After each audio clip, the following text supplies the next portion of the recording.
देखिए, इस क्वेश्चन में हमें पैरेलल सर्किट दिए हुए हैं, 3 पैरेलल सर्किट है और पैरेलल सर्किट में हमें करंट्स गिवन है, अलग अलग currents I1, I2 and I3।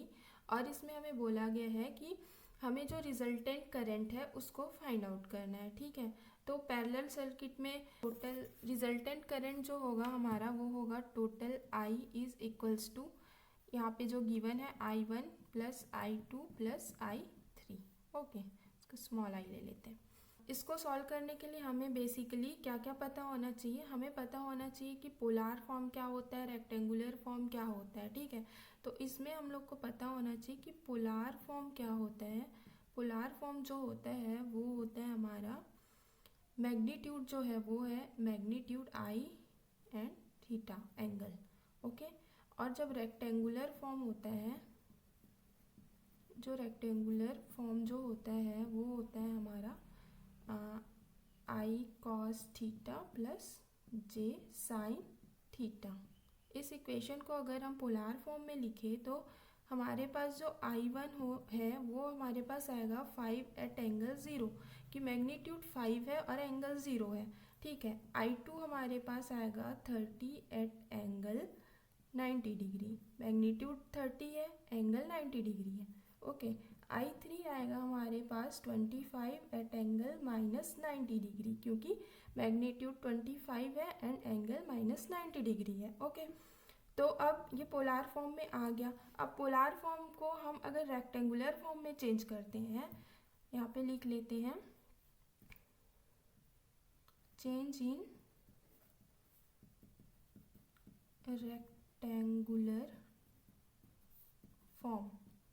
अब इसको हमको रेक्टेंगुलर फॉर्म में चेंज करना है। ठीक है, रेक्टेंगुलर फॉर्म में चेंज करना है तो जब I1 है वो हो जाएगा हमारा 5 cos 0 plus J sin 0 degree. Okay, that means इसको पूरा देखते हैं तो sin 0 की वैल्यू तो हमारे पास 0 होता है, cos 0 की वैल्यू हमारे पास होता है 1, तो ये हमारा सिंपली हो जाएगा 5। ठीक है, अब I2 का देखते हैं तो I2 का 30 cos 90 डिग्री प्लस यहाँ पे 5 आएगा ना, J5, यहाँ पे फिर 30 J sin 90 डिग्री। तो cos 90 की वैल्यू 0 होती है और sin 90 की वैल्यू जो होती है वो 1 होती है ना।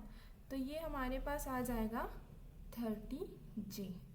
अब I3 को देखते हैं तो I3 को जब करेंगे तो ये होता है हमारा 25 cos minus 90 plus 25J sin minus 90। ठीक है, अगेन वही होगा कि cos 90 की वैल्यू होती है 0, sin 90 की वैल्यू होती है 1, यहाँ पे माइनस है तो ये हो जाएगा माइनस 25J। ओके, अब हम लोग तीनों को ऐड कर लेते हैं क्योंकि हमको रिजल्टेंट निकालना है। तो I is equals to I1 plus I2 plus I3। ठीक है, तो हमारे पास जो I है वो मिलेगा ये 5 plus 30J minus 25J, that means I is equals to 5 plus 5J। ठीक, अब ये हमको मिल गया रेक्टेंगुलर फॉर्म में, रेक्टेंगुलर फॉर्म में। अब हमें ऑप्शंस में जो एंगल के फॉर्म में दिया हुआ है ना, दैट मीन्स इसको हमें फिर से पोलार में चेंज करना होगा।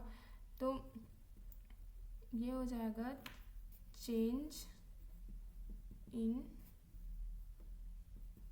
Polar form. ओके, तो अब इसको हम पोलार फॉर्म में चेंज करेंगे। तो पोलार फॉर्म में चेंज करना है, रेक्टेंगुलर टू पोलार करना है। इसका फॉर्मूला होता है a square plus b square at angle tan inverse b by a. Okay, ठीक है, तो a square plus b square, a है 5 और b भी है 5, तो 5 square plus 5 square, tan inverse b है 5/5, तो ये हमारा आ जाएगा 5√2 एट एंगल tan 45 की वैल्यू 1 होती है ना। इसको जब डिवाइड करेंगे तो 1 आएगा, तो ये आएगा हमारा 45 डिग्री। अब हम ऑप्शन में देखते हैं कि 5√2 एंड एट एंगल 45 डिग्री किस में है। तो ये ऑप्शन डी में हमें दिख रहा है कि 5√2 और जो एंगल है वो 45 degree. That means option D is the correct one. एक और मेथड है, मेथड 2 है, जिसमें हम लोग डायरेक्ट इसका वेव फॉर्म बना के सॉल्व कर सकते हैं ना। जैसे यहाँ पे I2 जो है +90 है, I3 -90 है और I0 है। तो इसको हम लोग डायरेक्ट ऐसे बना सकते हैं ना, ये 5 है और ये 30 है क्योंकि +90 है और ये वाला 25 है। तो हमको इसका रिजल्टेंट निकालना है, ठीक है। तो अब रिजल्टेंट निकालना है, तो इसको यहाँ पे देखते हैं। तो ये हो जाएगा हमारा 30, ये हो जाएगा 5, ये वाला हो जाएगा 5 और ये दोनों का ये रिजल्टेंट होगा, ठीक है। वर्टिकल कंपोनेंट जो होगा, वर्टिकल कंपोनेंट जो होगा वो होगा 5 और हॉरिजॉन्टल कंपोनेंट जो निकाले वो भी हमारा आया 5। तो अब हम इसको रेक्टेंगुलर फॉर्म में लिख लेते हैं। तो 5 + 5j आ जाएगा, ठीक है। आ गया। अब ये फिर से वही हो गया, ये 5 + 5j ये वाला फॉर्म में आ गया, इस वाले फॉर्म में आ गया है। अब इसको हम लोग फिर पोलार में चेंज करेंगे, पोलार में चेंज करेंगे तो ये आ जाएगा। क्वेश्चन का वेव फॉर्म और उसका फेजर ड्रॉ करके भी आंसर निकाल सकते हैं, ठीक है। तो जो मेथड आपको इजी लगे उसको आप कर सकते हैं। और इसमें मिस्टेक्स क्या क्या हो सकती है, इसमें मिस्टेक्स पॉइंट देख सकते हैं हम।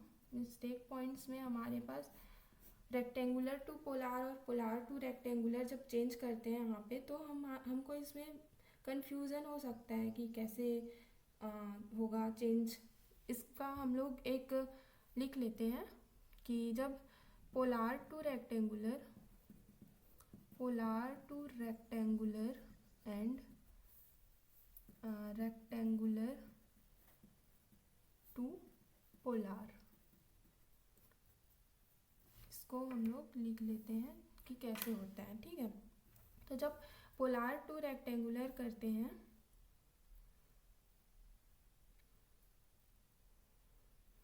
तो यहाँ पे जो रेक्टेंगुलर का जो फॉर्मूला होता है, रेक्टेंगुलर फॉर्म जो, तो यहाँ पे जो रेक्टेंगुलर फॉर्म होता है वो होता है a + jb, ठीक है।